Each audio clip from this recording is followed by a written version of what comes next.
Yo, what's up guys? For today's video nga pala, magluluto tayo ng tinolang tahong guys. So, ginger soup mussel. Basta yun na yun. In English pa mali. Basta yun na yun. So, ito guys, hiwa-hiwain nyo nga lang pala yung papaya dito guys. Yung papaya nga pala to, galing to sa tanim namin guys. Hinagis ko lang yung papaya dito. Tapos, first time namin makapagpatubo ng papaya dito sa gilid guys. Tapos yan, tingnan nyo, susungkitin na natin guys. Panoorin nyo kung paano ko sasaluhin yan ha. Tingnan mo, one hand lang yan. Pag salo yan, tingnan nyo mabuti yan. O ba, ayaw pa, konting pitik lang yan. O, diba, one hand. Ito, abangan mo yung pangalawang salo ko dyan. Tingnan mo, one hand. Ito, tingnan mo, may ako na stick. Tapos, diba, ang lupit, paano ko nalipat yung stick na yon.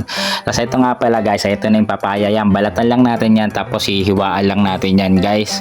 Stone, basic lang naman to. May tanglad, may ginger, mayroong red onion, siling green. Tapos, yung pechay, tira nga lang pala sa rep yung pechay na yan guys. Sinama ko lang, syempre, sayang naman. Hindi naman magre-reklamo yung tinola kung sasamahan mo ng pechay yan, diba?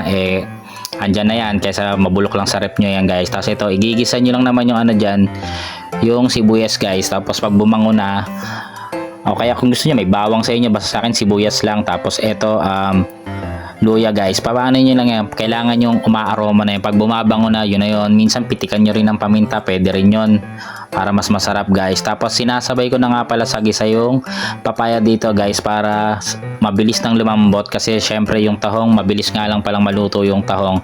So pag na-overcook yung tahong, matatanggal lang sa shell yun, hahanapin mo pa, diba?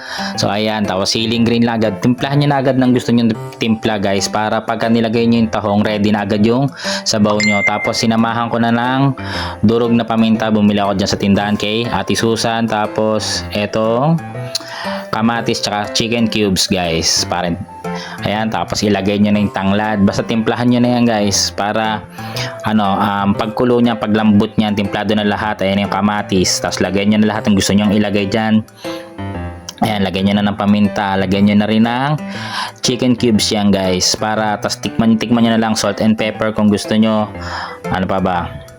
Ayan, pag ganyan na yung kulay niyan, ready na yan. Tingnan nyo yung papaya niya, tapos konting patis lang yan para medyo may pampalasa ng konti. Huwag nyo na damihan kasi nilagyan ko ng asin, baka umalat na. Tapos ito, ilagay na natin yung tahong, tapos isasabay ko na yung pechay dito kasi mabilis lang maluto yan guys. So favorite ko nga pala to pag may hangover, kasi ito lang yung madaling lutuin na may sabaw guys, diba? Tsaka budget friendly. Sawang-sawa na nga yung mga ate ko dito, mga kapatid ko. So favorite ko talaga to guys. Tapos yung kinalabasan yan, diba?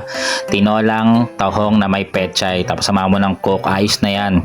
Palag-palag na yan. Pag may hangover ka, sabaw pa lang yan, okay na yan. Okay guys, hanggang dito lang. Thank you for watching. Salamat. Pa-like and share ng video na to kung may natutunan kayo. Kung ayaw nyo, bahala kayo. Basta yan, kain-kain na food. Tamang food trip na dyan. Thank you.